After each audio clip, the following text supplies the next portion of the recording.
Good afternoon and welcome. This webinar is a collaboration between the U.S. Department of Veterans Affairs, Center for Faith-Based and Neighborhood Partnerships, and the U.S. Department of Veterans Affairs Office of Human Resources. My name is Nicholas Walters, and I am one of the outreach specialists in CFBNP. I will be your moderator this afternoon. Everyone's mic has been muted. If you have any questions during the presentation, please type them in the Q&A box to the right of your screen, and I will read the questions out loud at the end of the presentation. Reminder, this is a live recording.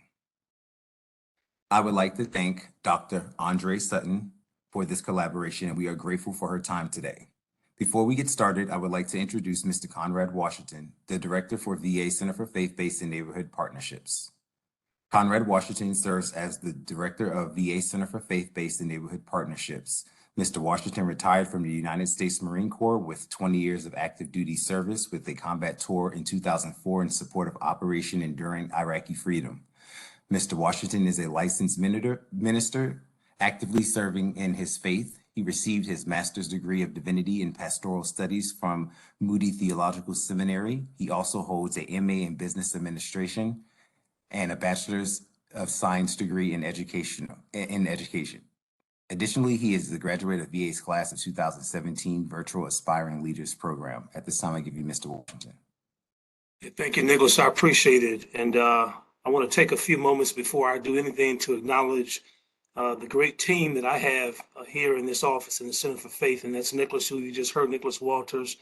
We have our behind the scenes IT person, Mr. William Morales. And then we have our outreach person, Ms. Lily Mills, who's detailed to our office. So each one of you, I thank you very much for your work and for your heart that goes into what you're doing. That means a lot. So I want to thank all of you for joining us today. I know many of us are preparing, or if not already acknowledging, our religious celebrations such as Lent and Ramadan. I ask that you join us here in the Center for Faith with continued prayers and deepest condolences to everyone who was impacted by past and present unrest in situations like Uvalde, Buffalo, even the ongoing crisis in Ukraine, and most recently, Syria and the Michigan State mass shooting. The list goes on. We pray for the strength of all those families and friends who are dealing with the loss. And I want to take a moment here and thank our special guest, Dr. Sutton. Ma'am, we appreciate you connecting with us. She's a VA employee. We're so excited about this program and getting it out and getting information to our folks. So thank you again, ma'am, for coming today and taking time from your schedule. And I hope that all of you will enjoy the presentation today. Thank you and be blessed. Thank you, Mr. Washington. Now I would like to also introduce Dr. Sutton. Dr. Sutton retired from the U.S. Air Force at the rank of Chief Master Sergeant. She was the Regional Human Resource Director, Senior Recruiter, managing various Air Force recruiting operating locations with a national and global reach. A native of Brooklyn, New York, she is a licensed professional counselor and a national certified counselor, specializing in career counseling, vocational rehabilitation counseling, mental health, and marriage and family therapy. Dr. Sutton currently serves as the Deputy Director, Veteran and Military Spouse Talent Engagement Program. She holds a Doctor of Behavioral Health degree from Arizona State University, a postgraduate degree in marriage and family therapy, 2 master's degrees, one in instructional education for Central Michigan University, and the second in community agency counseling from the College of New Jersey. At this time, I give you Dr. Sutton. Thank you so much for that warm welcome. My video.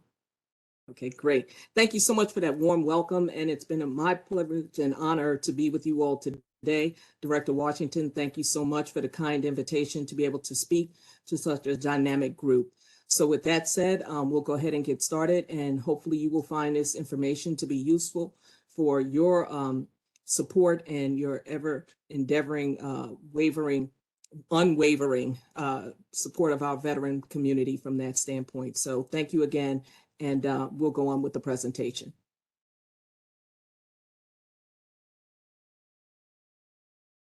So today we're going to speak about the Veteran and Military Spouse Talent Engagement Program, which is known as VMSTEP. And as mentioned earlier, I am the Director of Operations. I've been with the VMSTEP program now since January of this year. Previously, I worked with the department in charge of their reasonable accommodations program. So it is my pleasure to be back working with both veterans, military spouses, and transitioning military members. So if we were using Microsoft Teams, this would be the closed captioning guidance that would be provided to you, but we are using WebEx. So this next guidance is available to anyone that might be in need of using closed captioning. I'll give you just a moment if that should be the case.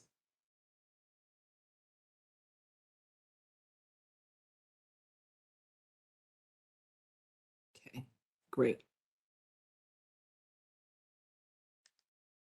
So the mission of VMSTEP, as it says there, the Veteran and Military Spouse Talent Engagement Program, known as VMSTEP, it provides employment readiness and assistance and outreach to transitioning military members, veterans, and eligible military spouses, while we advocate the use of special hiring authorities, which we'll talk about a little bit later, as well as employment programs and veteran retention strategies to help the VA become and sustain being the employer of choice for both veterans and military spouses.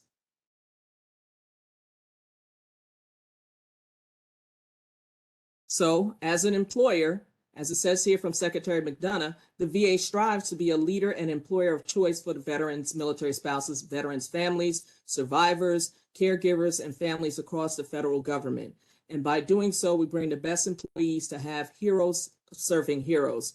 And if you've ever been to our website is actually called, under the VMSTEP banner, VA for Vets, because that is our charter. That's what we're trying to do, is ensure that the VA is a welcoming place, not only for the veteran patient, and the veteran beneficiary, but also for the veteran employee, as well as the veteran spouse employee, if the person is transitioning out, or the military spouse who's one that is still married to someone that is on active duty. So when we talk about the impact, well, one of the things that many of you may have heard if you're doing a lot of diversity, equity, and inclusion is the terminology of IDEA. And so VA integrates the principles of IDEA into the fabric of our mission for our employees, the veterans, the family caregivers, and survivors, and creates an environment that is inclusive, diverse, equitable, and accessible to all. And so we're really focusing on the accessibility for you to become part of the VA team, if that should happen to be your passion and your mission. Our job at VMSTEP is to help facilitate that process. So one of the main reasons why we do that is because we may all know that employment provides stability. It provides financial security for families and ultimately helps to improve health outcomes. You know, I'm a mental health practitioner, and this is very critical to me, as well as career counseling.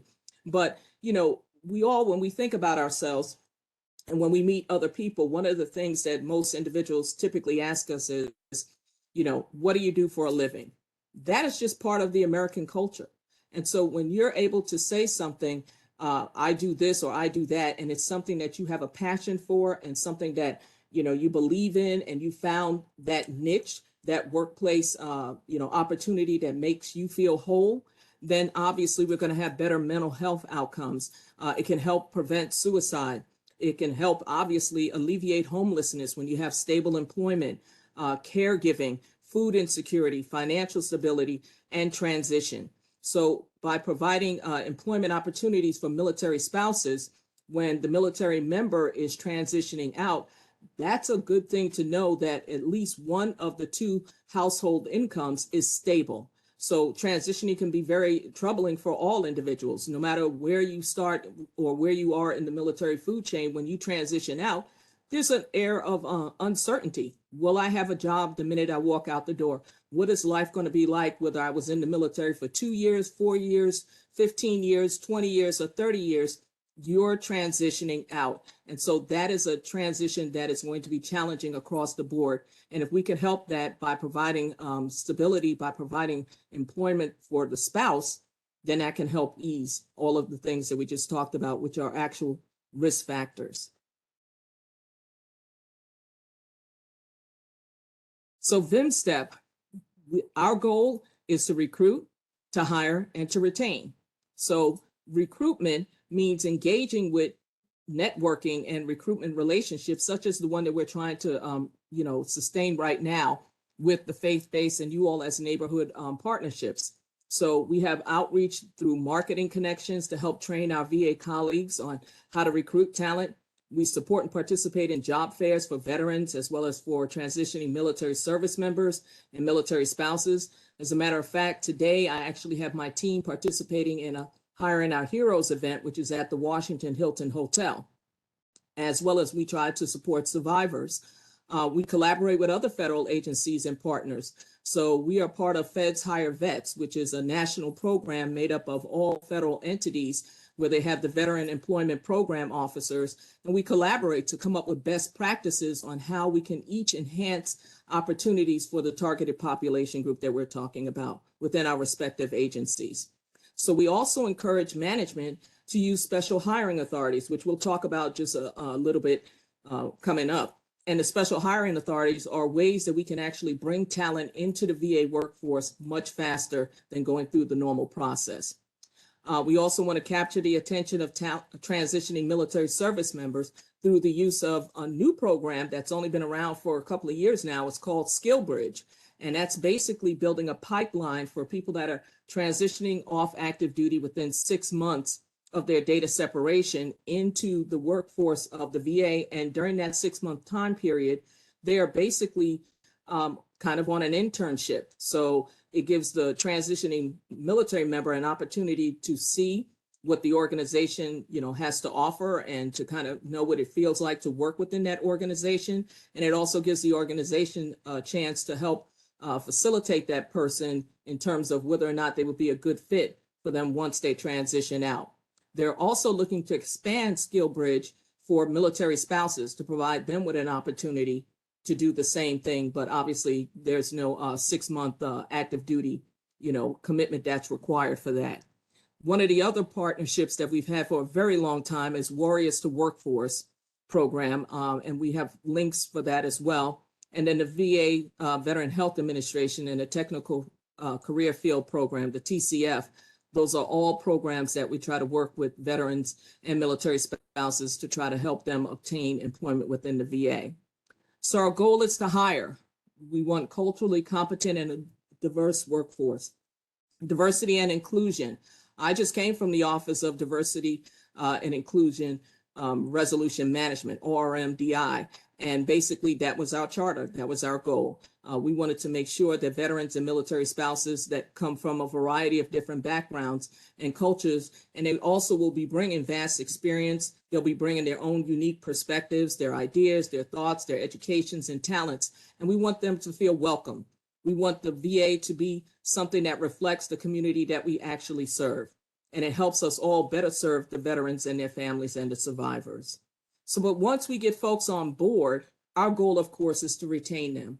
We don't want the VA to become a place of revolving doors because that creates instability across the enterprise. We want to know that when we bring on a person, that person is committed to serving the veteran population and that they're going to be with us for a while. So we have career advancement and employee engagement in which we are making sure that the needs of our employees once they're on board are being met, that we're providing them with opportunity for growth and for learning. So we want to think outside the box about remote work. So when you go on to USA Jobs now and you look at the search engine that's in there, when you type in remote jobs, you'll be surprised how many jobs are actually designated to be remote. Our HR department, for the most part, has numerous remote positions across the enterprise. So, if you're a qualified individual, maybe you're a military spouse and you move around quite a bit and you're an HR professional, you may want to look into the VA as a place that may be welcoming because we have remote opportunities. So if that happens to be one of the individuals that you kind of come across, our goal in meeting with you today is to make sure that you know the resources that are available for your constituents, for the folks that are coming to you for support and services. You would be able to advise them that, yes, the VA is very welcoming of individuals and we do have remote opportunities. And even if the position is not remote, in many cases, there's some telework opportunity for individuals, and we have other flexible and portable work opportunities. So these workforce solutions as it says there, enables military spouses to continue their career throughout military relocation. There's a new program that's out there that's still kind of working out, all of the nuances, but, in some cases, if a person's going overseas, they may, in certain circumstances, be able to continue working while they're overseas with their current position from that standpoint. So that's more to come on that. When it is posted, it will be on Military One Source, and you may find that to be an opportunity that could help individuals that are transitioning overseas as part of the military members' obligations. So we also support military readiness and the whole health of the military family, as well as I just mentioned, we support transition. By having military spouses employed, that means that the transition can be a lot smoother, knowing that you have a consistent income that's still going to occur even after the person transitions out. And again, if you have any questions or you want more information, please feel free to type into the chat. And I have two of my team members that are online with us. They'll try to answer them in real time, or I'll address them after the briefing for sure. So when we talk about veteran hiring authorities, there are three that we're going to talk about on this particular slide. The one that most folks are most familiar with is the 30% or more disabled veteran. And that allows any veteran with a 30% or more service-connected disability to be hired non-competitively into any position for which they meet the qualification requirements. Now that's critical because a lot of times, days gone by, I'm not saying that's still the case, but there was a bias in which folks said, well, I don't want this person because they're not going to be qualified simply because they were coming to them through the non-competitive process. Nothing could be further from the truth. Every individual that is utilizing any one of these hiring authorities that I'm about to speak about must be fully qualified and vetted by HR. So managers can rest assured knowing that if they're choosing to use this path, and we highly encourage them to do so, because typically they can get a person on board within 2 pay periods rather than going the normal route, which may take quite a while, excuse me, to be able to do so. But that will be a fully qualified person. Okay, so as it says there, the person will be hired non-competitively to any position for which they meet the qualification requirements. And this is a limited time appointment of more than 60 days, during which the time can be converted to a career or career conditional appointment based on successful performance. And there are no grade level for the job opportunities under this authority. And by that, let me just clarify, it's not open to the SES, the senior executive, but it could be a wage grade, it could be a GS, it could be on the medical side, it could be several different appointing authorities that can be utilized, or several different grade structures that can be utilized when we're bringing somebody on non-competitively. So that's for the 30% or more. Then when we look at the Veterans Recruitment Appointment, known as VRA, now in this particular case, it allows agencies to hire eligible veterans non-competitively through the GS-11 grade level. So the highest grade the person can come in is a GS-11. But in a lot of cases, that's a pretty good start. You know what I mean? If you're coming in, if you served, 4 years or so, and other than the military, you may not have any other background or experience, but maybe you have education or something along those lines, to come in as a GS-9 or a GS-11 or even GS-7, that's a great opportunity. And the VA, we have over 400,000 employees, so there's definitely opportunity for growth. So veterans in this particular case can also be converted to a career or career conditional appointment after 2 years of successful performance. And if the veteran is hired to fill the temporary or term position under VRA, then the veteran will not be converted after 2 years of service, and veteran preference applies when we're using this authority. But, you've got your foot in the door. There's plenty of opportunities that are out there. These are just 2 of the 3 that we're going to talk about today in terms of ways in which opportunities can be presented. So then when we talk about the Veterans Employment Opportunity Act, also known as VEOA of 1998. So this one has been around for a while. And with this particular act, as amended, it's a competitive service appointing authority that can only be used when you're filling a permanent or a competitive service position. It allows veterans and other preference eligibles to apply to positions that are open to status candidates. So sometimes when you look on USA Jobs, it says open to internal employees only. In this particular instance, if they're using VEOA, then a VEOA candidate can apply to that particular position.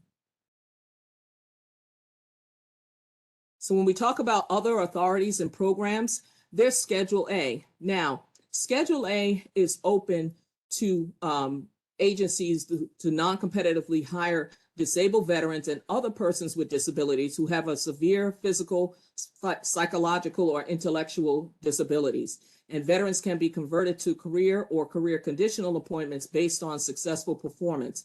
And there are no grade restrictions for job opportunities under this authority.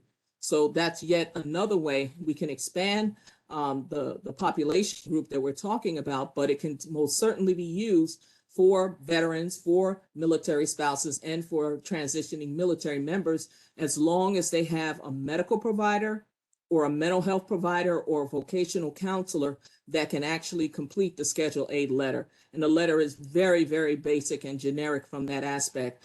They can actually go onto the OPM website and pull down a Schedule A letter, or you can actually even Google it, and they'll give you some samples of a Schedule A letter. So then we go to the Veterans Readiness and Employment, VRNE, formerly known, and I was actually a counselor with them, as Voc Rehab. And, personally, Voc Rehab, in my opinion, is probably one of the most supportive programs that we have within the VA. It is life-changing. It's through the Voc Rehab program that I actually obtained all of my mental health credentials up until the doctorate level, and that one I took care of myself. But it was life-changing for me, where it afforded me the opportunity to follow one of my passions, which was to provide counseling and guidance, to the veteran population from there. So disabled veterans that are eligible for training under VA Vocational Rehabilitation Program or Readiness and Employment programs, they can enroll for training or work experience at an agency under the terms of an agreement with the agency and the VA. But also critical to note is that, when we do this the right way, when a person is coming in and they're eligible for VRNE, basically, and when we're looking to determine what their career path may be and what the person's passions are, if they align with something that the VA is looking for, which we hope, we can start working on a pipeline. So if we have veterans or military spouses would only have it if there's some kind of a derived eligibility. But if a veteran is looking to become, let's say, a lab tech, and that's what their VRNE plan is being written for, then we would hope that at the end of their training or their education, they would come and utilize those skills and that education that they obtained in a VA facility. So that becomes a win-win situation for all of us. And that's something that we certainly advocate for with VMSTEP when we go out and we visit facilities, is try to advocate for a partnership between the VRNE folks so that they know that the VA facility is looking for the talent that they have. And it could be not only the hospital, it could be the VA benefits office and VBA, or it could be the National Cemetery or even VA Central Office. So the last one we have on this particular slide is the Direct Hiring Authority. And the Direct Hiring Authority, DHA, is, as it says there, it's an appointing hiring authority that the OPM, the Office of Personnel Management, can give to federal agencies fulfilling vacancies when there's a critical hiring need or severe shortage of candidates. So that's going to allow us also to rapidly fill positions when there's a critical need. Some of the things that you may think about is, right now, believe it or not, there's a shortage of HR. We are, really across the board. A lot of places are feeling the kind of a squeeze, you want to say, that HR talent is just not as plentiful as maybe it was, or because there's a lot of plus up in hiring that the talents that HR professionals bring is in high demand. So a lot of times when you go on usajobs.gov, you may find jobs that they used to have a trigger that said spotlight jobs, or you can type in certain things. It may showcase them and tell you that these are jobs that are in high demand. So just keep that in mind as well when you're talking with your constituents, and when, veterans or military spouses or, transitioning military members are coming to see you. Keep that in mind if they're asking for career guidance. HR continues to be one of the the top careers that we're looking for talent all the time. So when we talk about successful VA internship programs, some of these we've mentioned before: Warriors to Workforce. You can read there, that's a 1-year program. And basically, individuals are hired as GS5 government employees, and they receive college credits from business courses with an accredited institution.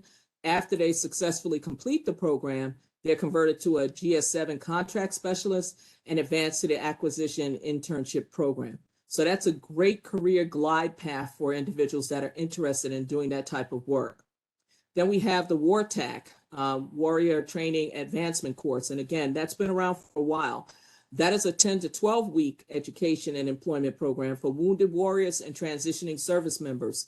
We've had a long-standing partnership with WARTAC through the years, and within the VA, participants, they learn a skill set of a veteran service representative. So, you know, the VSR work within the Veterans Benefit Administration, and basically they are direct contact individuals. So they complete the VBA training program during their final 6 months of active duty service. So that's another kind of a glide path for individuals that are considering working within that field, so that when they actually transition out, they'll transition right into an actual career, which, you know, I mean, when you think about that, that is priceless. And then Pathways, that is the federal internship program for college students and recent graduates. So window of opportunity for Pathways is, I believe, once or twice a year.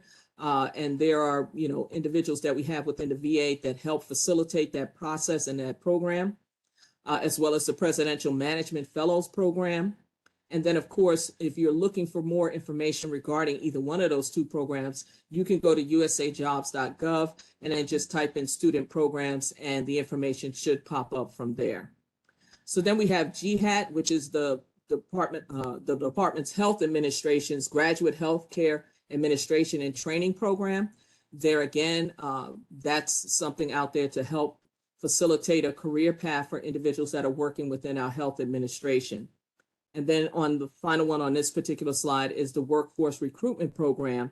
And that is a recruitment and referral program that connects the federal and private sector employers nationally with highly motivated college students and recent graduates with disabilities through summer and permanent jobs. So those are some of the internship programs that the VA has strong partnerships with and that we advocate for the use of as well.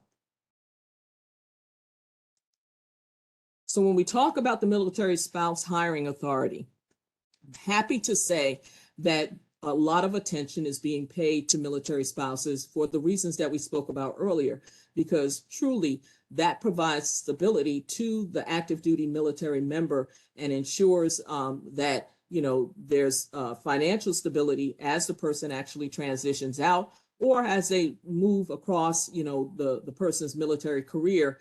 It's great to know that their spouse will still have employment as they go from place to place to place, as a permanent change of station across the globe in some cases. The Spouse Hiring Authority and the embracing of working with military spouses from the manager's perspective are what truly are the core reasons why VMSTEP is here to advocate. So we have the non-competitive appointment of military spouses hiring authority. And this is a government-wide authority that's available to all federal agencies for hiring certain eligible military spouses. And so the non-competitive appointment of certain military spouses, that is also a hiring authority that allows agencies to appoint certain military spouses without traditional competitive examining procedures.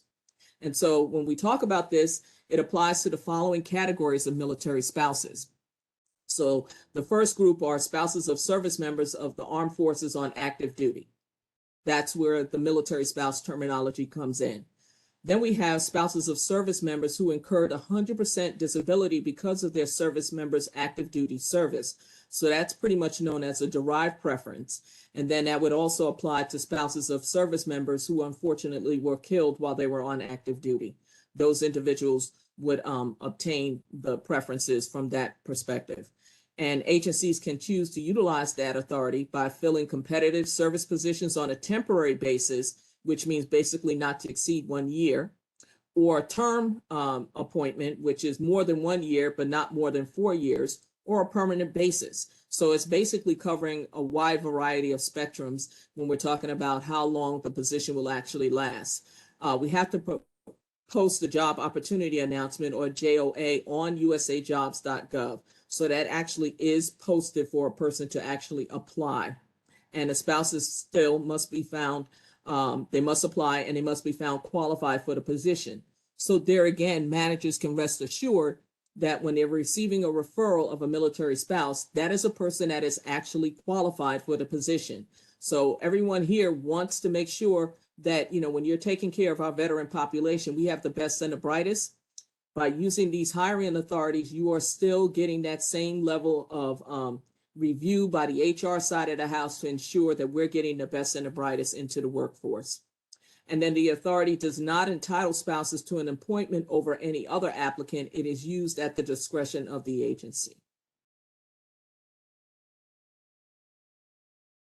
So when we continue on with the military spouse hiring authority, there were executive orders that were put in place specifically to support this unique and very deserving population group.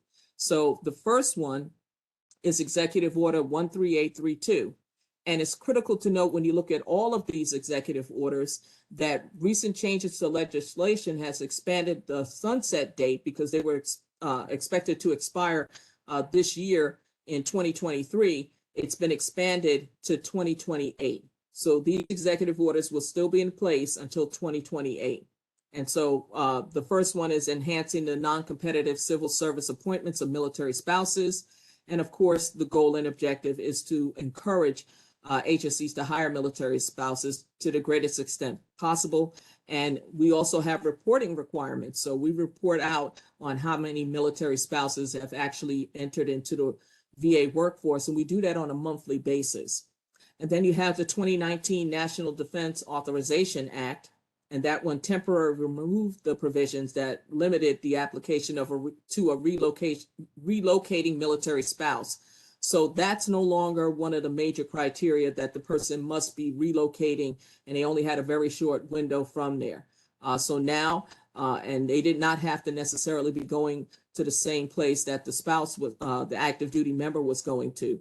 So by doing so, now spouses are not restricted to a specific geographic location of the active duty military member. Military spouses have more flexibility when they're seeking employment stateside. And as mentioned earlier, they may also have limited opportunities overseas.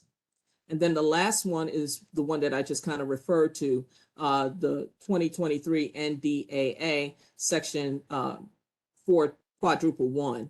And that's the modification of the expansion of the authority for non-competitive appointments of military spouses by federal agencies. And that, again, as mentioned, extended the sunset to 31 December of 2028 from 2023. So that's a really good change that occurred. So VA's Pact Act to you. So many of you have heard of the Pact Act, and the Pact Act basically stands for the Sergeant First Class Heath Robinson honoring our promise to address the Comprehensive Toxic Act of 2022. And of course, it's known as honoring our Pact Act. It's an act of Congress that was intended to significantly improve the health care access and funding for veterans who were exposed to toxic substances during military service. So, Pact Act and how it's being utilized within the VA is to improve recruitment and retention. As we mentioned earlier, recruitment and retention of top talent is a priority within the VA. By having a stabilized workforce, that ensures that we're able to provide the top quality health care and benefits delivery to those that are deserving. And the Pact Act impact is department-wide. Within VBA, they're using it to obtain more individuals to help process claims and provide veteran readiness and employment. Sorry, it's been years that we've all called it voc rehab, so it is kind of a change for us to now use the new name with that. But we've also utilized the Pact Act to help improve the processing through the Board of Veteran Appeals, as well as the Office of General Counsel, the Office of Information Technology Support, OCLA, our contracts, and the Pact Act will offer expedited hiring authority for college students into competitive service jobs. which results in better pay. We're easing the hiring process, and we're investing in our workforce. So that's how the VA is leveraging the Pact Act to ensure that we are providing top level service to the veteran population that we serve. And we're all about building partnerships. So we're building partnerships and expanding the network of talent engagement to help the VA recruit and hire veterans, military spouses, survivors, and caregivers. And we are proud and honored to be invited to provide the guidance and the information that we have today. This is just a list of some of the partnerships that we have developed in VMSTEP, and we look forward to expanding that partnership with great folks like you all out here that are part of the center's talent engagement group. And with that said, here's some more. You can learn about the Pact Act by using the link that is in here, and we'll make sure that the slides are available. For individuals that are interested in working with the VA, you can click on this particular link and it will take you to the information site regarding what it's like to actually work at the VA. You can learn about our careers and our culture, and you can search for a VA career for you at vacareers.va.gov. And that's an extremely helpful site, especially if you're a member of the healthcare community. We want you to consider VA when you're looking for an opportunity to best serve. So thank you so much for joining us for an overview of the VA's rebranded Veteran and Military Spouse Talent Engagement Program, known as VMSTEP. And if you have a smartphone, please use the QR code there to look at the VA Welcome Kit. It's a great guide that outlines VA benefits and programs, along with helpful checklists for applying for benefits. And with that said, Thank you. Open to any questions or concerns. Thank you. Sorry for that. Thank you, Dr. Sutton, for that presentation. You're most welcome. Okay, so we have a question in the Q&A box from Jacqueline Ellis for employees that are currently active duty military spouses. Are there any tools or resources to help transitions due to PCS orders? Curious if there are type of... It's fading just a little bit in terms of the mic. Would you mind repeating that again for me, please? And I'll try to scroll up to see it. 1 second. I am. For remote VA employees that are currently active duty military spouses, are there any tools, resources to help them transition due to PCS orders? Curious if there is any type of leave for military spouses that can be used to avoid using annual leave for PCS matters. You know, I'm not sure of any leave that can be utilized in regards to that. You know, I know what they basically are saying. You know, like military members, they get 10 days to, you know, or whatever it may be, to drive cross country or to PCS overseas. I'm not aware of any resource that's out there at this particular point in time, but you know, that's something that we definitely can take down as a note, as something to consider. But I know of resources. Obviously, we have resources on our VA for Vets website, and that's www.vaforvets.va.gov. And another really useful site is Military One Source. So if you go to Military One Source and you basically look for PCS support or guidance during that time frame, you may find some useful information is there as well. And they're always expanding. We're expanding our website resources as well. So please take a look at both sites. Even if you've looked at it before, it's ever changing. And I think you'll find as you kind of go on, more and more information that'll be there to help support you. The next question comes from Jennifer. How might we connect with you about providing veteran talent who have been trained for tech careers? So one of the things, we do host a lot of job fairs, and we just hosted yesterday the GI job. No, it was last week. I'm sorry. Last week, Thursday. Once a month, we host GI jobs, and that's a virtual job fair in which, when there's hiring officials from the VA that want to connect with talent, it's kind of like speed dating for jobs. Okay, so you're only in there a brief amount of time, but you can actually register for it in advance and upload your resume, and your resume will be there for 30 days before and 30 days after the event. So if you are an IT person and you're looking for opportunities, please go to our website, which is listed there, vaforvets.va.gov, and you can look at the events that are posted and then sign up for one of our virtual job fairs from there. Okay. And that's all the questions we have this afternoon. So at this time, I will turn the mic back over to Mr. Washington. But before I do so, I'd like to remind everyone that signed up for this webinar that they will receive a copy of it later on in the email, and to please join our social media and Facebook and to check in with the office for future webinars and office events. And at this time, I give you Mr. Washington. Thank you, Nicholas. Dr. Sutton, we appreciate you so much. I'll give you air high five, great knowledge, great information. I'm sure that folks are benefited from it. I want to highlight a couple of things. You know, Dr. Sutton talked about the Pact Act, which is, many of you know, it's like the biggest expansion of VA care and benefits in years. And so here at this office, we're going to have an overview of the Pact Act. Again, an overview of the Pact Act, which is Tuesday, March 21st. That's 2 weeks from now. So as Nicholas mentioned, please go to our website and sign up. Use your phone to do that as well with the QR code there. And we look forward to you all joining us in the future. So thank all of you for joining us, and have a great and blessed day. Take care all, and thanks for joining. Bye-bye.